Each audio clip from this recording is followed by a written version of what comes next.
Olha, a gente vai falar agora de saúde, né? A saúde que se desenvolve desde a infância, saúde emocional e segue pela vida adulta. Aliás, essa é a grande pergunta. Qual o papel da infância na construção da personalidade na vida adulta? Eu vou conversar sobre esse assunto com o presidente do Comitê de Desenvolvimento e Comportamento da Sociedade de Pediatria do Estado do Rio Grande do Sul, Dr. Renato Santos Coelho, ao vivo conosco, direto de Porto Alegre. Dr. Renato, bom dia, tudo bem? Bom dia, tudo bem. Tudo. Doutor Renato, aliás, essa é uma coisa muito interessante, porque quando a criança é pequena, até os 2, 3 anos de idade, a gente leva mais no médico, né? Depois começa a escassar um pouquinho mais esse período em que a gente leva, se preocupa. E quando é uma questão física, a gente também se preocupa mais. Quando são questões emocionais, a gente tende a, enfim, né, botar aquela sujeirinha para baixo do tapete. Então a pergunta é, qual é o papel, qual é a importância que tem essas questões que têm a ver com o comportamento da criança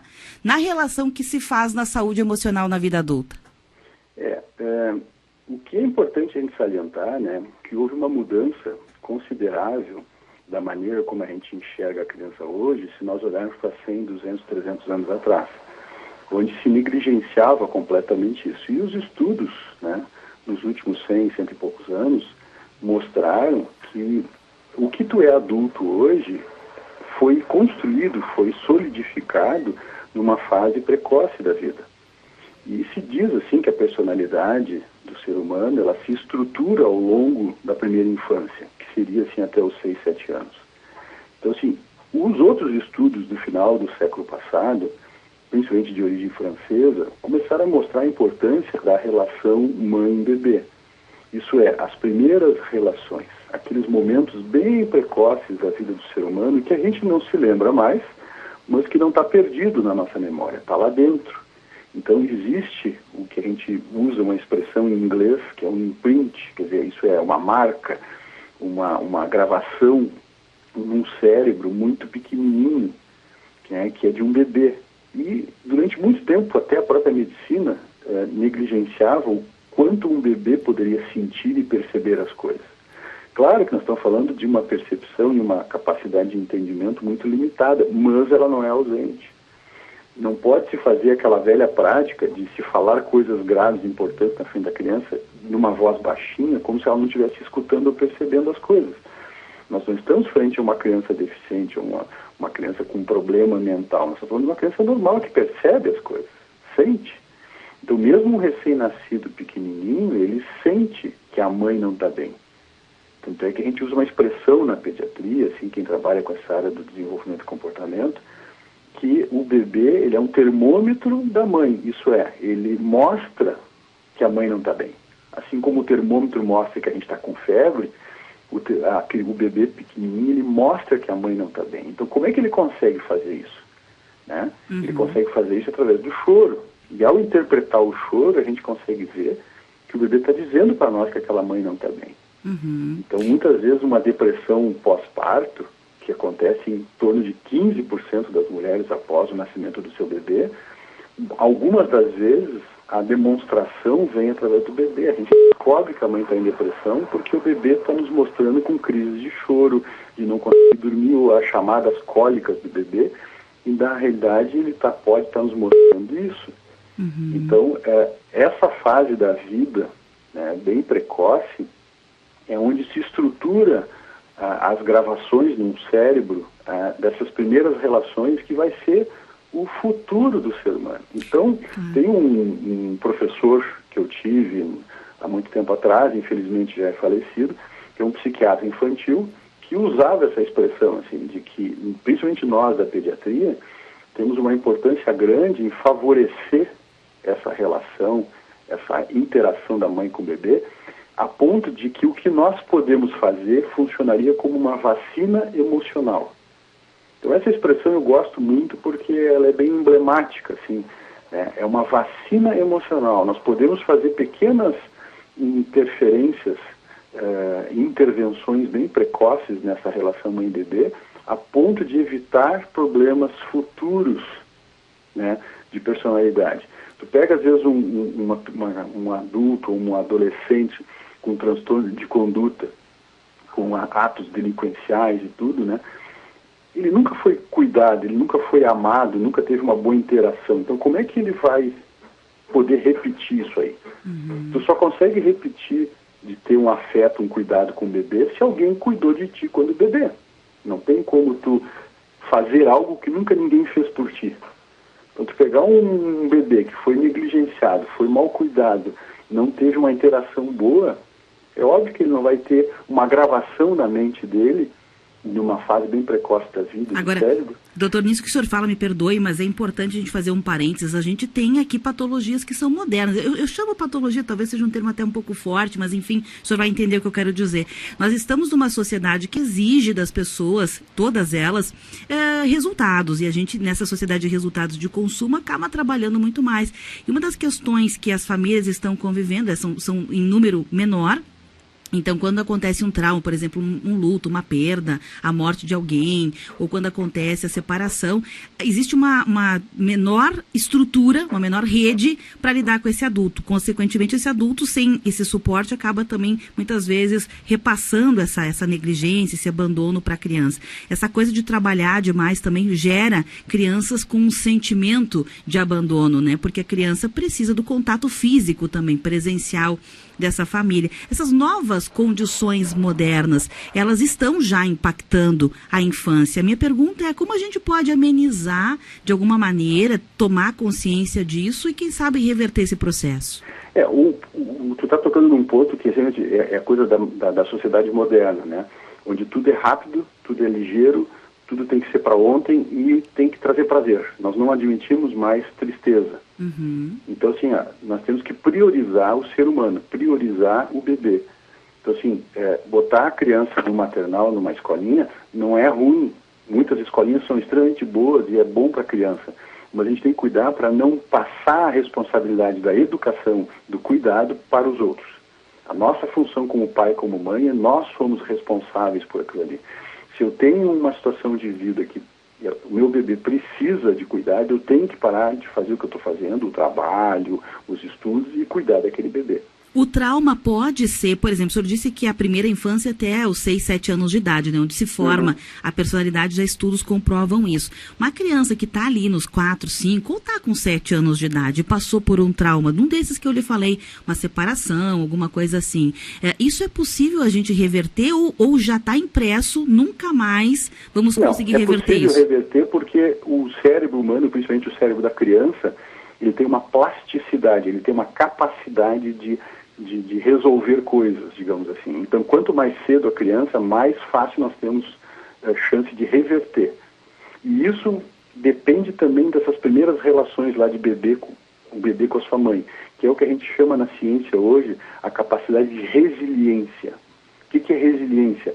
É um termo que vem da física. É tu ter uma capacidade de sofrer uma pressão externa tamanha, mas depois que passou, tu volta para o teu estado anterior. Então, tu sofrer as pressões, os traumas da vida, que são inevitáveis, né? Tu sofre, tu sente, tu te entristece, mas depois tu consegue voltar ao teu estado anterior. Essa capacidade de resiliência, ela vem de vários fatores, tanto da relação mãe-bebê, quanto dos fatores ambientais e também biológicos.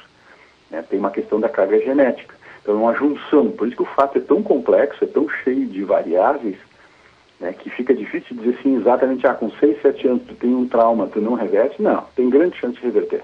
Qual é a dica sobre essa questão de proteger as emoções da criança para lidar com isso? É o diálogo? É como a criança reage diante do bullying? Como é que a gente deve lidar com isso, doutor? Eu acho que o primeiro passo é isso aí, o diálogo. Poder sair, conversar, os pais conversarem com a escola e a escola ter uma assessoria na área da psicologia, na área da saúde mental, para que eles possam lidar com aquela situação.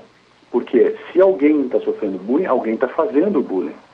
Então tem que agir nas duas partes. Agora, como agir isso de uma forma tranquila e botar o limite, né? Do que pode e o que não pode, né? Também não supervalorizar também, né? Exatamente. Assim, é claro que nós estamos num momento onde a gente acaba hipervalorizando. Qualquer coisa agora é bullying. Calma. Tá? Por isso que eu digo, cada caso é um caso. A gente não pode dizer genericamente assim, isso não é nada ou tudo é bullying. Não, acho que também tem um certo exagero de se transformar tudo que é brincadeira, às vezes até saudáveis, em bullying, entende? Porque tem uma fase da infância, já estudada pela psiquiatria, pela psicologia, até os, em especial entre os 5 e os 8 anos de idade, em que até existe o ciúme um do outro, né, do amiguinho, coisa e tal, e aí a gente acaba muitas vezes dizendo que não quer porque atinge o outro, né, então, sei lá, fica complicado, é muito confuso esse universo infantil, né? Muito tênue, é muito tênue. Contigo. Doutor, essa questão do diálogo que o senhor falou, queria lhe perguntar, qual é o papel desse diálogo da família com a criança e o que hoje a psiquiatria, ou enfim, o comportamento, quem estuda o comportamento infantil entende por diálogo? Porque às vezes a gente diz assim, faz isso, faz aquilo que tu fez na escola. E dá para entender que isso é um diálogo ou isso é um monólogo? Eu acho que é bem isso aí. Assim, uma coisa é tu conversar com uma criança onde tu vai colocar o assunto. Outra coisa é tu conversar com a criança de acordo com o assunto que ela traz. Porque quando ela traz o assunto é porque ela está pronta para conversar sobre aquilo. E tu sempre tem que te dar conta de que tu está conversando com uma criança, mas criança pode ser de 1 ano, 2 anos, 5 anos, 7 anos, 10 anos ou adolescente. Então, dependendo da faixa etária, ela vai estar num estágio do desenvolvimento que ela vai poder entender um tipo de conversa ou outra ou não. Por exemplo, tu conversar com um escolar de 8, 9, 10 anos, entendeu? Um assunto que exige um pensamento mais abstrato, um assunto muito subjetivo, filosófico, vamos dizer assim, é complicado. Tu não pode trazer esse tipo de assunto para um escolar. Por quê? Porque ele não vai ter capacidade de compreender aquilo. Então tu tem que adaptar a tua conversa e o teu linguajar, as tuas palavras, de acordo com a faixa etária que tu está conversando. Agora, tu tem que sempre entender que a criança entende. E que tu tem que ter uma capacidade de diálogo com ela usando palavras corretas e o tipo de pensamento correto. Porque senão tu está conversando um nível de conversa muito elevado por um estágio do desenvolvimento que a criança está, que ela não tem capacidade de compreender. Agora, o que a gente sempre tem que levar em consideração é que a criança, ela entende e tu tem que respeitar ela e poder conversar e explicar as coisas para ela de uma forma honesta, nunca mentir, mas também tu não precisa dizer toda a verdade de uma vez só. Porque tu tem que respeitar a capacidade dela de entender aquela situação.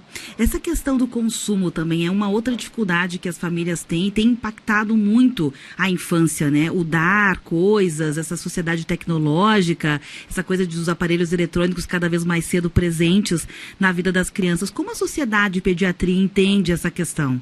É um fenômeno, assim, da sociedade moderna. Então, ainda tem coisas que a gente pode dar palpite, a gente pode dizer, mas não tem estudos suficientes para dar a noção do impacto disso na vida adulta depois. O que nós temos que aceitar é que é um fenômeno. Né? É o fenômeno da tecnologia, o fenômeno da informação, o fenômeno da rapidez de informação e das chamadas redes sociais. Então, realmente é um assunto novo, é um assunto difícil de se posicionar, isso é aquilo, isso traz prejuízo ou não traz. O que nós temos é que ficar atentos, observando, né, mas tentando valorizar as relações pessoais. Porque o que eu vejo, assim, é que essa tecnologia toda está cada vez isolando mais o ser humano, isolando mais a criança. Aquela velha foto que aparece nas redes aí de internet e tal, de um casal ou uma família sentada num restaurante para almoçarem ou jantarem juntos, e cada um no seu tablet, no seu smartphone, nas redes sociais, e não estão ali. Eles estão e não estão.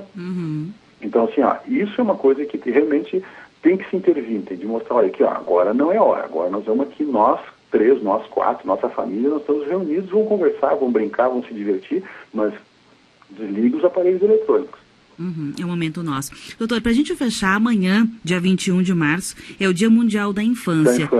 O senhor, como presidente do Comitê de Desenvolvimento e Comportamento da Sociedade Pediatria do Estado do Rio Grande do Sul, deixa aqui recado para as famílias que estão escutando o senhor hoje sobre esse tema importante aqui hoje. Entendo a criança como uma fase da vida extremamente importante e que é a base de tudo. E é a famosa vacina emocional. Se nós respeitarmos a criança com a sua capacidade de entender, de compreender os fatos, desde que a gente possa ter uma abordagem com ela de forma honesta, sincera e clara. Eu acho que esse é o ponto de partida mais assim, que eu poderia deixar como mensagem, né? Bacana, no mínimo muito bonito. Doutor Renato, obrigada, viu? Um forte abraço. Um abraço, tchau. Então esse é o recado do presidente do Comitê de Desenvolvimento e Comportamento da Sociedade de Pediatria do Estado do Rio Grande do Sul, doutor Renato Santos Coelho, que falou ao vivo conosco hoje, na véspera do Dia Mundial da Infância, que é lembrado amanhã. 9h52, rápido intervalo.